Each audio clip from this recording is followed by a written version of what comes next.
Already, Reynardo knew more than he ever had. But about what?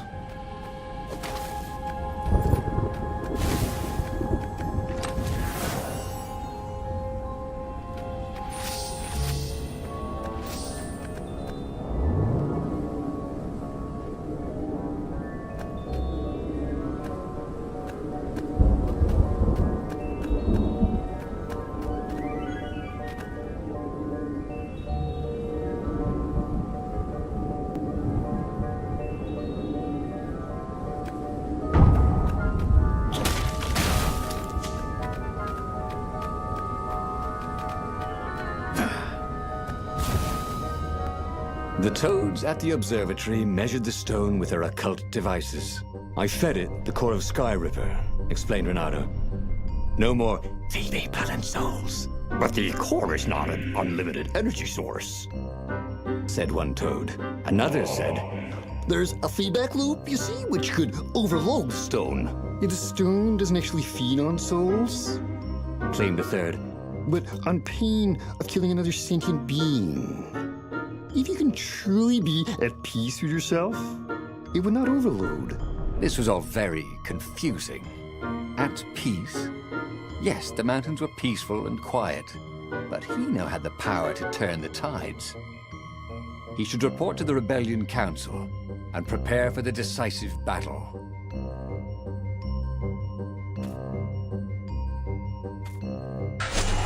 Reynardo couldn't make sense of anything the toads said, and listening to them argue made him restless. The Iblis Stone had made him a power in his own right. The core had kicked the Iblis Stone out of his head by filling it with more power than it could eat. It was time to meet the leadership of the rebellion. It was time to go to the ruins where they had hidden their secret base.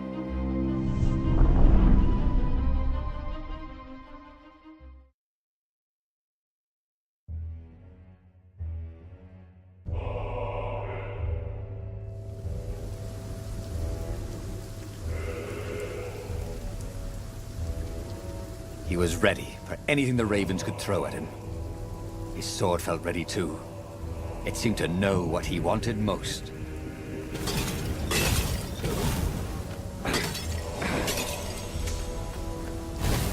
Reynardo knew the raw power he had gained could be molded into greatness.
Whoa, personal space?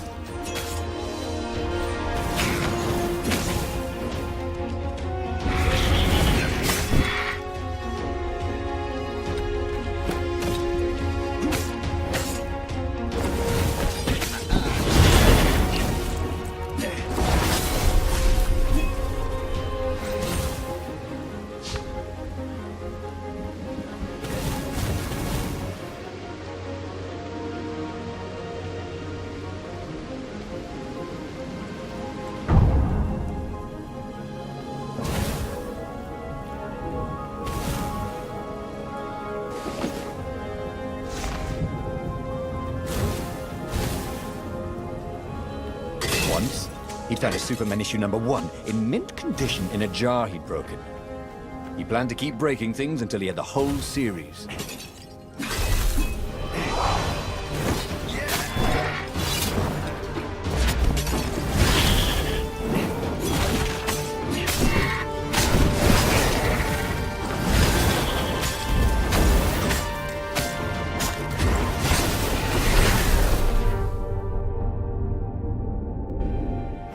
The Iblistone wasn't pestering him anymore.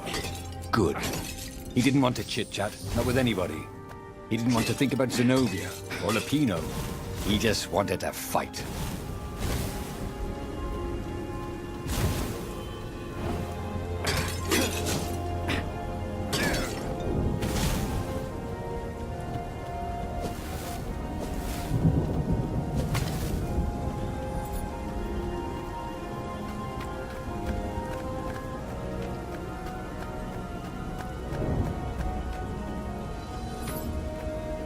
Hoped his hook didn't break.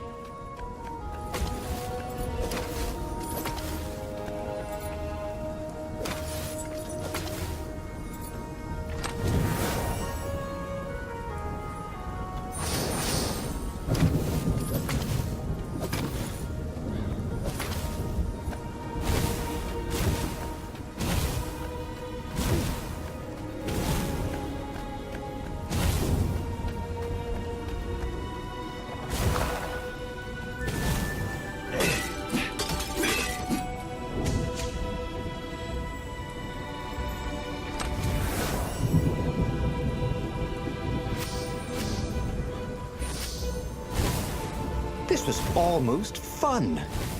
Pain of killing another sentient being? What was that toad talking about anyway? He felt no pain, only pleasure as each filthy raven fell by his sword and the stone glowed brighter and brighter. And all the while, those voices were cheering him on like he was in the arena, winning bout after bout.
Reynardo checked to make sure his sword was still working. Yep.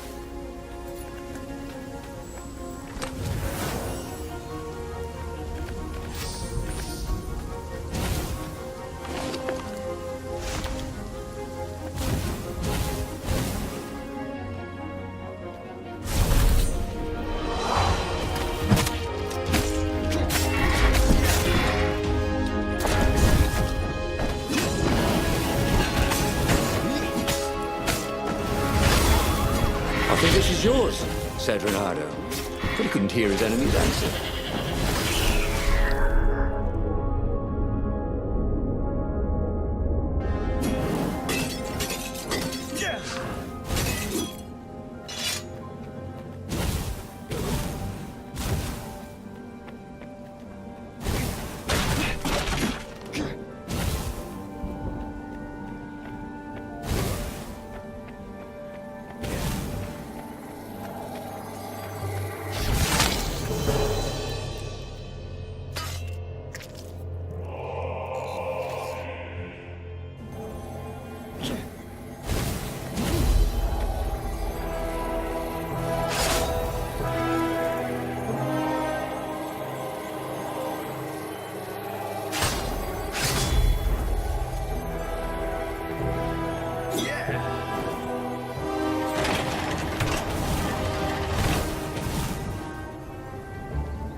Long stairs. So he was close to the rebel base. Nothing was on fire. So far, so good.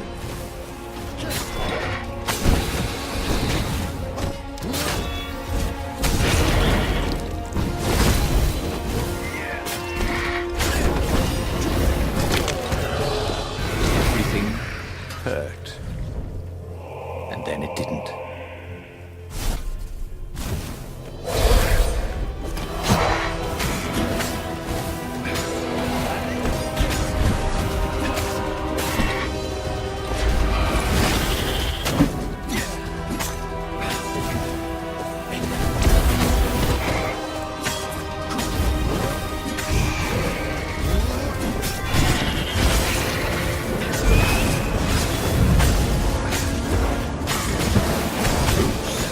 Thoughts, Reynardo?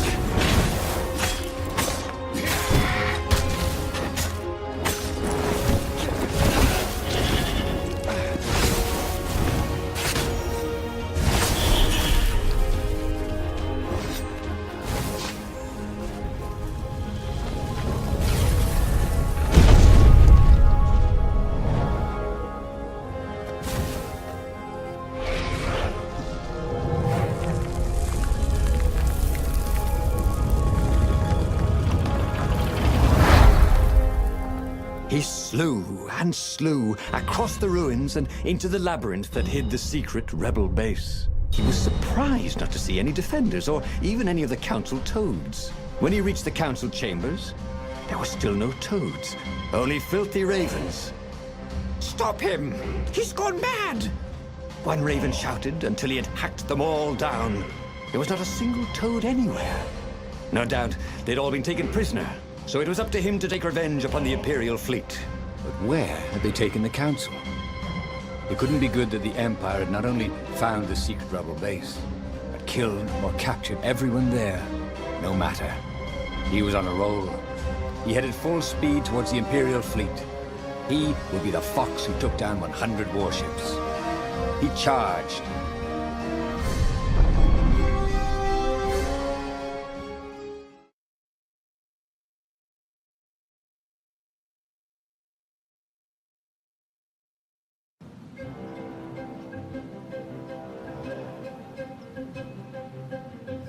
The Imperial fleet was huge and deadly, but he was deadlier.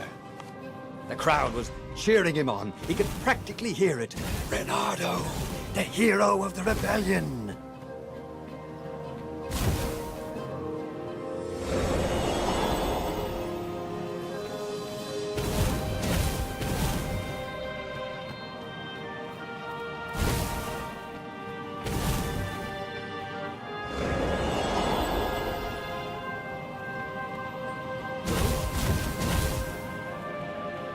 He wished there were more pylons he could use the hook on.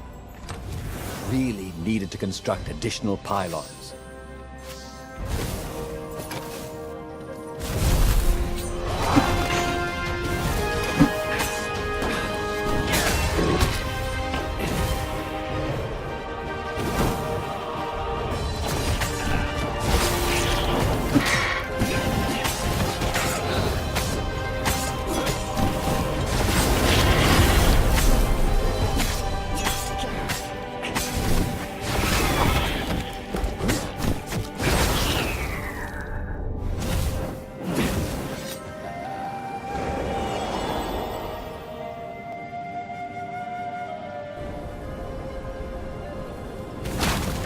To be something useful in these things, didn't there?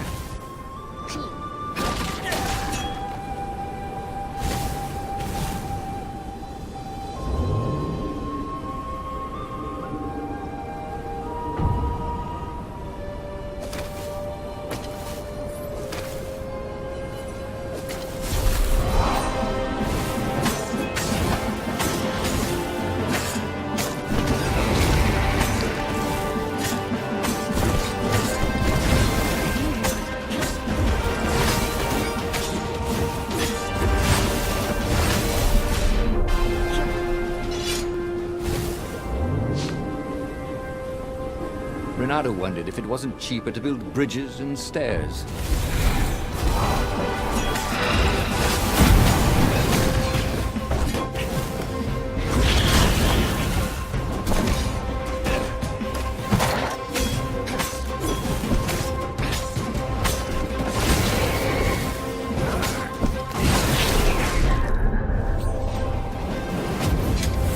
As he slew his way across the fleet, Reynardo thought he could hear a small voice whispering in his ear. "Look at your gauntlet, you idiot," it said. Oh, for heaven's sake, he thought. Can I be alone in my own head? Look at the stone. I'm busy, he told the voice. Talk later. And it will be too late, cried the voice. Don't be so bloody thick. Piss off, he told the voice and kept up his slaying.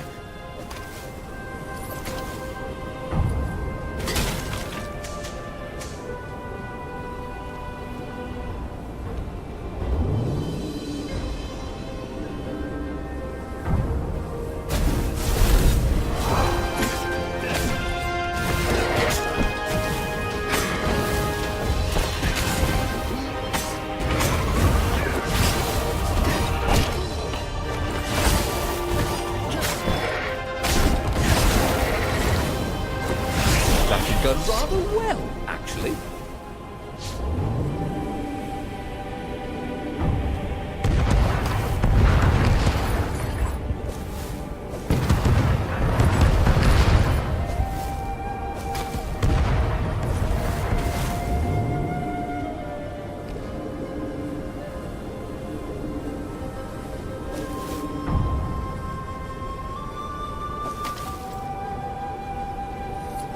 Soon he'd confront the Emperor. Funny that this whole war had come about because the Emperor feared death. And now it was coming for him. There was some sort of lesson there, wasn't there?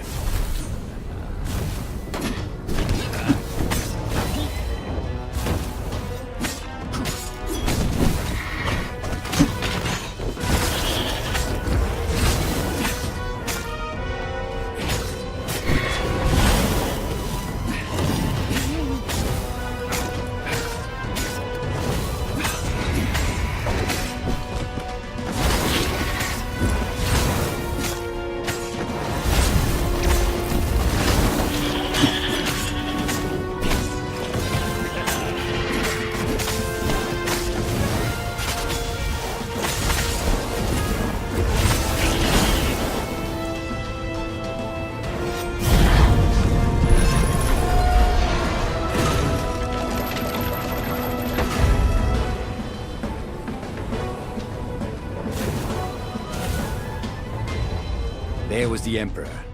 Reynardo cut down his elite guard. The exalted Toad cowered fearfully. He had sought to evade death and only made death come to him faster. Reynardo savored the moment. And then, too quick, it was over. He stood over the dead Emperor. Death to tyranny, he shouted. Go, House, go! Zenobia stepped out of the shadows. You have to stop, she said. You've killed everyone. Our ravens, your rebels. You murdered the whole rebel council. What? Oh, the ravens killed the council. Yeah, big idiot. They don't even know what the secret base is. Shouted Lapino, who was with her for some reason. Look at the stone, said Zenobia. It was black as night. Blacker. But I fed it the core, said Reynardo. It was glowing. Well, who needs a core, he said, and he attacked. Zenobia conjured her best, and Lapino hopped around like a mad rabbit, but he killed them both easily. I am unstoppable, he orated at the blood-soaked walls. I alone shall be emperor. The tiny voice inside him screamed. That doesn't even sound like you big fanny. The stone has stolen your mind. But he ignored it. Who listens to voices in their heads anyway? Madmen, that's who. And just like that, he was alive again. And back on the Farfarer, still fleeing burning Ubar. The book was still open before him. So, the book was a portal. It took you to the future, when your destinies would branch. He had failed and died 3 times, but he'd learned another true thing. The Iblis Stone was evil. It would try to corrupt anyone who used it.